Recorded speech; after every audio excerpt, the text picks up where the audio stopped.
बंटी और रिया के रिश्ते की सबसे बड़ी निशानी अब काव्या के सामने आने वाली है। क्या यह सच जानने के बाद काव्या बंटी से शादी करने के लिए तैयार होगी? ईशा और सूरज के लाख मना करने के बावजूद काव्या अपने दिल से शादी के लिए तैयार नहीं हो पाती, लेकिन अपने परिवार की खुशियों के लिए वह यह बड़ा कदम उठाने का फैसला कर लेती है। काव्या इस बात से पूरी तरह अनजान होती है कि बंटी का दिल उसके लिए नहीं, बल्कि किसी और के लिए धड़कता है। सूरज पंडित जी से बात करके बंटी और काव्या की सगाई की तारीख तय करवा देता है और घर में हल्दी की रस्म शुरू हो जाती है। हर तरफ खुशियों का माहौल होता है, लेकिन बंटी और रिया की आंखों में आंसू होते हैं। सूरज अपने हाथों से बंटी को हल्दी लगाता है। रिया के अलावा किसी और लड़की के नाम की हल्दी लगना बंटी के लिए किसी सजा से कम नहीं होता। वहीं दूसरी तरफ रिया अपने हाथों से काव्या को हल्दी लगाती है, लेकिन काव्या के दिल और दिमाग में सिर्फ आरव का नाम गूंज रहा होता है। उसकी आंखों से आंसू बहने लगते हैं, क्योंकि कुछ साल पहले उसने आरव के नाम की हल्दी लगाई थी और आज उसकी जिंदगी पूरी तरह बदल चुकी है। अब उसे किसी और के नाम की हल्दी लगानी पड़ रही है।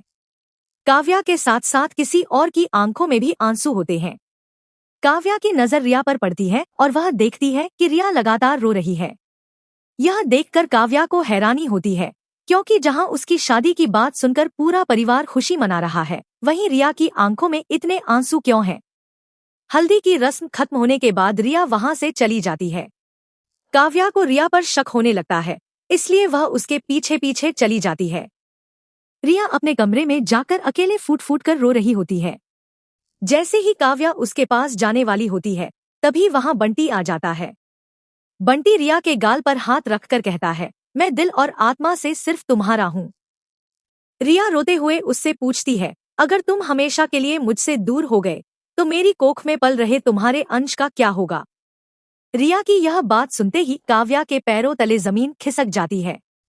उसे पता चल जाता है कि बंटी और रिया के बीच सिर्फ प्यार का रिश्ता नहीं है, बल्कि उनके रिश्ते की एक ऐसी सच्चाई है जो उसकी पूरी जिंदगी बदल सकती है। अब सबसे बड़ा सवाल यह है कि क्या सच जानने के बाद भी काव्या बंटी से शादी करेगी, या फिर बंटी और रिया का यह राज सामने आते ही काव्या अपनी शादी तोड़ देगी? लेकिन असली ट्विस्ट तो अब शुरू होगा। क्या काव्या बंटी और रिया के रिश्ते का सच पूरे परिवार के सामने लाएगी, या फिर इस राज को अपने दिल में छिपा लेगी? अपनी राय कमेंट में जरूर बताइए और ऐसे ही नए ट्विस्ट और अपडेट्स के लिए चैनल को सब्सक्राइब करना बिल्कुल न भूलें।